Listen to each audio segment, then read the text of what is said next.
Hey, everybody, welcome back. Dependent Fanatic here, and we are talking about Michigan football today. And it is going to be about the defense. We've already gone over the entire offense, every position group in my spring preview. And now we're going to start with the defensive line for the defense, okay? Kyle Whittingham brought in Jay Hill as the defensive coordinator from BYU. Great instincts. He is not. Um, I think that blitzing a lot hurts a team's defensive line.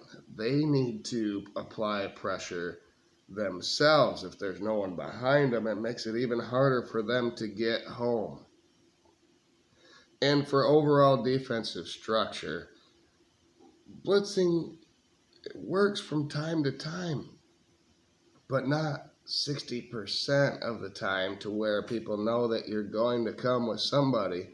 You just put the ball in the void where that defender used to be, and it makes games a lot easier for opposing offenses. So Jay Hill is a welcome addition as defensive coordinator over Wink Martindale from last year. Wink, I'm going to blitz. That Wink. So Kyle brought in a great DC, and Kyle brought in Larry Black from Vanderbilt, who was a co-defensive coordinator there as Michigan's defensive tackle coach. The interior of Michigan's defensive line is still inexperienced after the two top 13 draft picks left. But the size and intangibles are there. I'm talking about Mason Graham and Kenneth Gratt. They're not walking through that door. So, also, Powell comes in as the new defensive ends coach for Michigan. So can Michigan get back to wreaking havoc along the defensive line, the most important group on the defense in my estimate? I think they can. The interior of Michigan's defensive line, I said, is a little bit inexperienced. We start with Trey Pierce, who is 6'2", 310 pounds. He's going to be a senior. He had 30 tackles last year after coming in from Clemson before last year's season. Eno Etta, 6'5", 320 pounds, is a senior, but he only had 15 tackles in limited time. These two seniors need to shine for Michigan this season. After those two, Michigan has tangibles, but not much experience. Manuel Beagle, Ted Hammond, Benny Patterson III, David Palapal, Travis Moten, and Bobby Kafka are all formidable players, but they need reps. They need time. And from what I've heard in the spring practices, it's a good group. They're doing great. The defensive end position, though, starts with Cameron Brandt, 6'4", 270-pound senior, 22 tackles last season behind Moore and Guy on the edge. John Henry Daly comes in, the All-American from Utah, 6'4", 247-pound senior.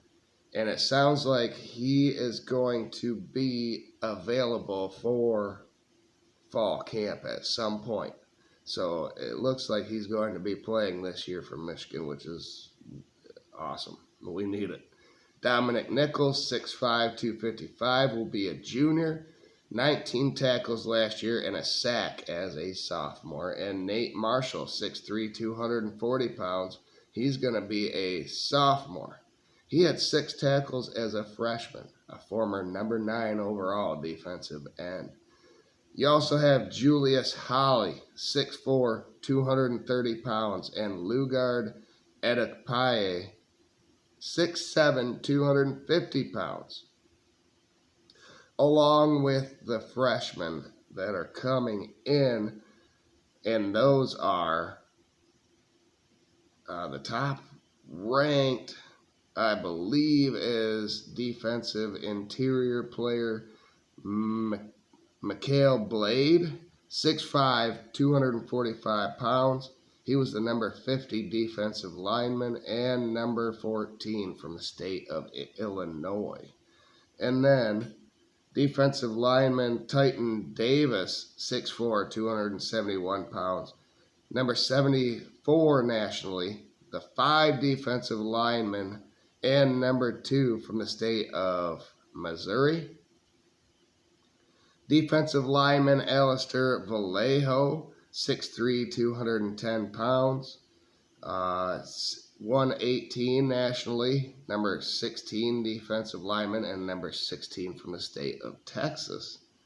And then we have an edge player coming in, Tariq Boney, 6'1", 235 pounds, number 58 at edge, and number 3 from the District of Columbia. And then Ndidi Etta, Etta's brother, I believe, is an edge coming in, 6'2", 215 pounds, number 142 at that position, and number 262 from Texas. So we're going to be relying on the 5 guys that I stated, and Kyle Whittingham is happy with those guys with the rotation. We're going to need to provide some depth there for those 5 guys, but yeah, Trey Pierce, Eno Etta, Cameron Brandt, John Henry Daly, Dominic Nichols. They're all going to be studs. Add in Nate Marshall. And like I said, you got Julius Holly too, who is a freak. So I think we should see all of the players that I mentioned. Let's see what they can do in the spring game and going forward into fall camp and into the 2026 season. So there you go. It's not Mason Graham and Kenneth Grant, but they weren't Mason Graham and Kenneth Grant before they were able to get reps and show the world what they could do. Who on this list of defensive linemen are going to break through and be that kind of a top 13 draft pick? Number 5 in the case of Mason Graham. We got to get back there. So let me know in the comments. But as far as a position group, it's not the best at Michigan. The offense is going to be elite. We've already gone over that. This is good enough at a very important position, the defensive line, to help everyone else behind this defensive line, which we will be getting to in the next video. Linebackers, and then secondary players will probably be all in one video as well. So, but the front 7 is promising, and then we'll look to the secondary. Later on, in this, after I do all these position groups, we will go over the schedule. I'll look at it. I'll tell you where Michigan is going to thrive, and the games that they might be able to lose. I'll come up with a way too early prediction for all of you. And yeah, now that Michigan basketball won the national title, Michigan hockey lost in double overtime in the Frozen Four, it's football season now, baby. Let's go. Go Blue.